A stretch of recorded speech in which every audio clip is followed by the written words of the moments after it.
Hey guys, I'm planning on getting started today. We're going to make a new spacer and a new nut for the separator drive pulley. So as you can see from flopping around in there, those are both worn really bad. They're not really usable. That's pretty boogered up on the outside. So we're going to remake these. I'm going to start with the nut first.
Okay, so I've got my threads bored in here. I had to make myself an external thread to check it with because the hole in the headstock and the chuck isn't big enough to get the shaft to go in to be able to check the thread. and that would be really awkward too. So anyway, it fits on that. I'm probably going to have to do some filing on the threads on the shaft because they're not in the greatest of shape.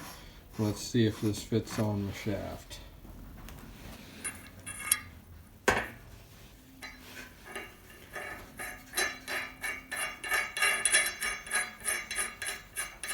It did take some filing on the shaft.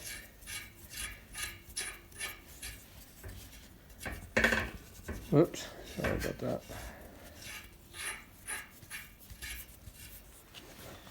But it'll go all the way on there now.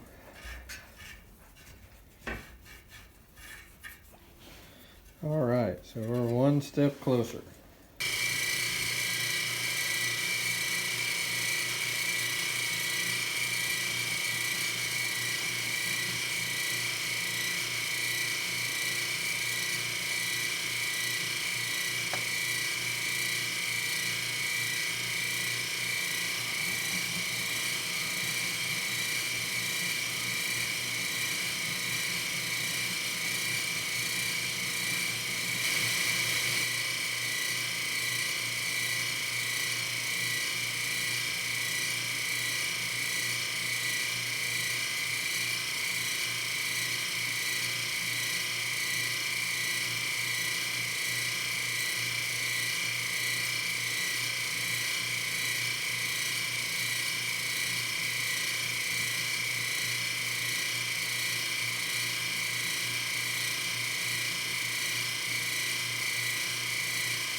Okay, so I've got my new bearings installed in here. I've got the spacer in between them.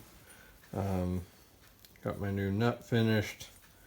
I decided not to cut all 6 sides on it because I forgot to bring my 30-degree angle block home. And honestly, 2 flats will be enough. But at least, you know, I'm working with a little better than what came out of it. So anyway, I think we're ready to put the shaft back in the combine now. I'm still waiting on my bronze bushing to go in, actually in this piece, to fit that into the shaft. But that's not going to be that hard to, I mean, I'm going to bore the bushing to be about 2/1000 clearance on that end, so that shouldn't be that hard to fit. So let's go start putting this back together, I guess. Okay, so I've got the shaft back in the combine. The bearing is on the other side.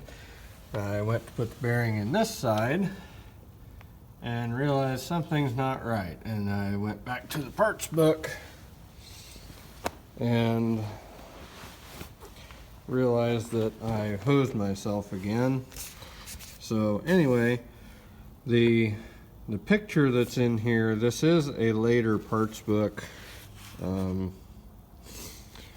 but the pictures are not all, yeah, the picture is updated to show the later parts. So what I'm missing is actually this part, number 38, which is a basically an adapter ring to go around the outside of the bearing to make it fit in the flanges. The one that was on here before, I basically destroyed trying to cut the old bearing apart so that I could get it out. So I've got one of those ordered. I'm gonna have to wait on it, so I guess I will find something else to work on in the meantime until that shows up. Okay, so for something to do, this is the idler pulley for the main belt drive from the engine. And here it's bearing, and it's pretty loose, so I've already got a new bearing for this, so we'll pop that nut off, pop that nut off. The shield should come off of here, and then we should be able to slide that pulley off. We'll go change that bearing out. Well, compared to some of the other things we've had to do, that was relatively painless. That one was pretty loose. So, anyway, we'll get that put back on, and at least say we got one thing accomplished this video. Okay, so that's back together. That sounds much better. Actually had to mess with this a little bit to get it running true. When I first put it together and gave it a spin, the pulley was wobbling back and forth a bunch because there is no shoulder inside of here to align the bearing in the bore. You have to get it aligned yourself. So I was going to take it back apart, and then I just pounded on it with a hammer and got it to where it was running where I want. So I'm still waiting on the ring for that other bearing. What I'm going to start on next, I'm going to set up the other half of the the moving half of the variable speed pulley and start boring it, and hope that my material for a new bearing shows up soon. So anyway, that's where we're at. Thank you, if you're still here, thank you all for watching, and hope you have a good week, and hope you all have a good one. Thanks again.